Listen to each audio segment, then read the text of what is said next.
So we're very fortunate to have this conversation with you, Oskar, because you are in fact bilingual. So can you talk to us about when you get asked to do bilingual ceremonies and how you deliver those? Absolutely. Well, I'm very lucky in speaking both Polish and English fluently, having been brought up in Poland for 18 years and lived in Scotland now for 18 years as well.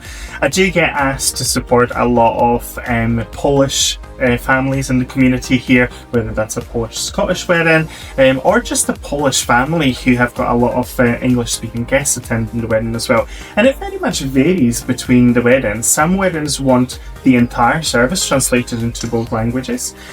Some couples want the most important elements of the wedding, whether that be in the vows, whether that be in their story, or particularly the symbolic gestures. Because what's interesting between our two cultures is that Polish ceremony culture comes from the religious background. Right. So there isn't actually very much infused into the ceremonies. What we do a lot in Polish culture is surrounding the dinner time. The bread and salt, the drinking vodka, that sort of things, that happens later in the day. Whereas in the Scottish setting, we've got a lot more traditional aspects, rituals and symbolic gestures infused into the ceremonies. So making sure that everyone is included and understands the ceremony fully and the meaning behind what we're doing is very important for couples to be translated into the both languages as well.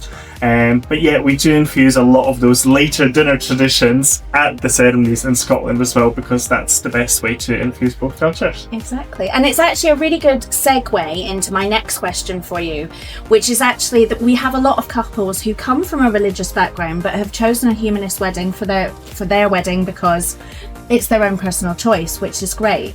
Absolutely. So as humanist celebrants, we are particularly secular.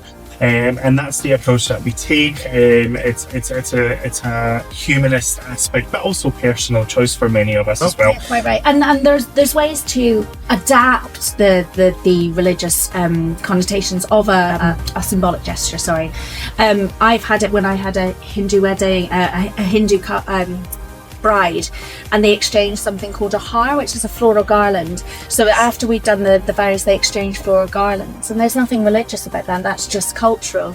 I also had a Austrian Catholic bride who wanted to do something called, and I will not say the German word because I'm not very good at it, but it was well wishes, and during a Catholic ceremony people from the family come up and give well wishes to the couple, and they wanted to incorporate that, and the way we did it was absolutely beautiful.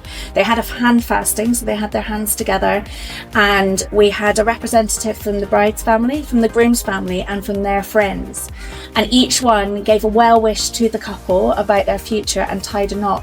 So we had 3 knots tied underneath, each one for each well wish, and it was so beautiful. And I loved it so much that I'm going to ask other couples who want a hand fasting and want to incorporate people to do that, because I just thought it was lovely.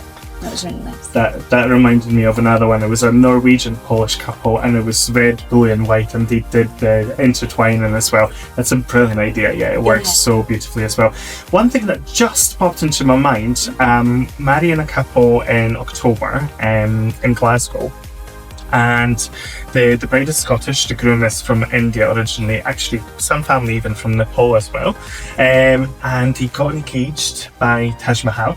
Oh, lovely. And they purchased this stone box where they're keeping their jewellery at home. And we were kind of having this very loose conversation about, traditions, what was your engagement like, what was that surprise and all this sort of jazz. And then they said, oh, do you know what, we bought the stone that the Taj Mahal is made of. Oh my goodness. In a form of a box. Yeah. And I went, what a brilliant idea to do the oath and yes, absolutely, yeah. So they're going to do their legal vows over this box that participated in their engagement, and now will participate in their legal vows and will stay with them and their family beyond what's happening right now. Oh yeah, creating a legacy. Absolutely. Lovely. And setting the promises in stone. It's so symbolic. Perfect. And that's actually really great about, we're always listening to not just what you're telling us, but what you're not telling us. Yeah. Those little subtle things that make it into your ceremony you thought was a throwaway comment become really central, which is why I love having chats with couples. They just don't, bringing out in them what they don't know and incorporating it. It's wonderful.